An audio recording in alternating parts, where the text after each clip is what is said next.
Assalamualaikum warahmatullahi wabarakatuh. Halo sahabat Rumah Belajar, perkenalkan nama saya Pak Doyo, peserta pembatik Maba 2 tahun 2021 dari SMP Negeri 3 Ndongo.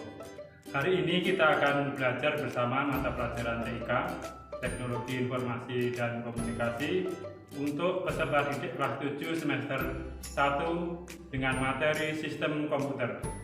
Tujuan pembelajaran ini adalah peserta didik mampu mengenal pemfungsian perangkat keras dan perangkat operasi serta aplikasi. Baiklah sahabat Rumah Belajar, kita mulai pembelajaran kali ini. Yang pertama, pengenalan sistem komputer. Sistem komputer atau komputer sistem terdiri dari dua. Yang pertama adalah perangkat keras atau disebut juga hardware, dan yang kedua perangkat lunak atau yang disebut dengan software.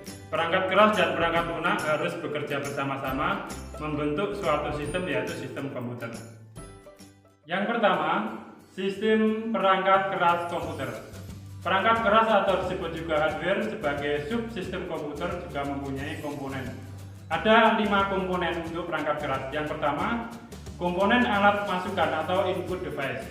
Yang kedua, komponen alat pemroses atau processing device. Kemudian yang ketiga, komponen alat keluaran atau output device. Yang keempat, komponen alat simpanan luar yang disebut juga storage device. Kemudian yang kelima adalah komponen pendukung. Yang pertama, komponen alat input, alat yang digunakan untuk menerima masukan yang dapat berupa masukan data ataupun masukan program. Alat masukan dapat digolongkan ke dalam beberapa golongan, yaitu ada keyboard, ada pointing device, ada scanner, kemudian ada sensor, kemudian yang terakhir juga ada voice recognition. Alat pemroses atau processing device, alat ini dimana instruksi program dieksekusi untuk memproses data yang dimasukkan dari input device. Ada 3 bagian yang terdiri dari yang pertama Central Processing Unit atau CPU, kemudian yang kedua main memory, kemudian yang ketiga adalah I/O unit atau input output unit.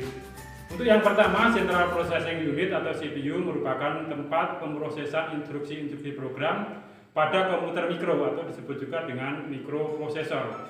Kemudian yang kedua, main memory. Main memory ini terdiri dari 2, RAM dan ROM. Kemudian selanjutnya alat keluaran atau output device. Output yang dihasilkan dari pengolahan atau pemrosesan yang ada di komputer bisa dikategorikan dalam 3 bentuk. Yang pertama yaitu bentuk tulisan yang berupa huruf, angka, karakter, simbol dan sebagainya yang biasa dikeluarkan atau dapat dilihat oleh kita melalui monitor. Kemudian yang kedua yang berupa image atau gambar atau foto yang biasanya bisa kita lihat atau kita cetak dengan alat namanya printer. Kemudian yang ketiga output yang berupa suara atau omongan kita yang biasa kita dengar dengan alat namanya speaker.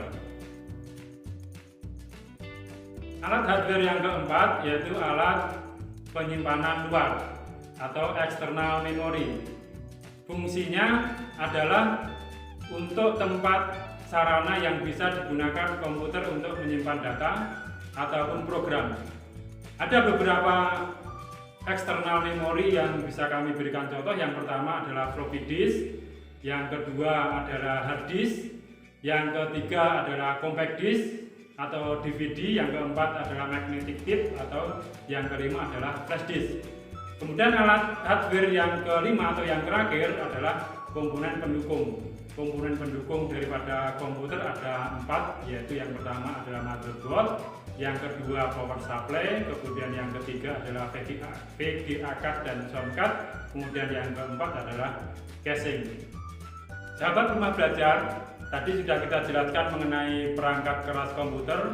Untuk sistem komputer tadi ada 2, perangkat keras dan perangkat lunak. Kemudian yang sekarang kita bahas adalah perangkat lunak komputer atau bisa disebut juga dengan software. Software ini ada 4 jenis. Yang pertama adalah sistem operasi atau operating system. Kemudian yang kedua itu adalah driver pendukung untuk hardware.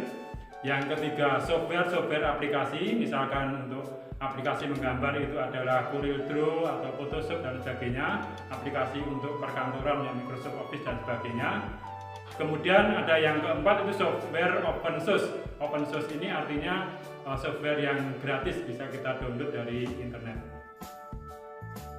Sahabat Rumah Belajar, demikian pembelajaran kita hari ini. Semoga bermanfaat untuk sahabat Rumah Belajar semuanya. Tetaplah belajar apapun, kapanpun, dan dengan siapapun. Akhirul kalam, assalamualaikum warahmatullahi wabarakatuh.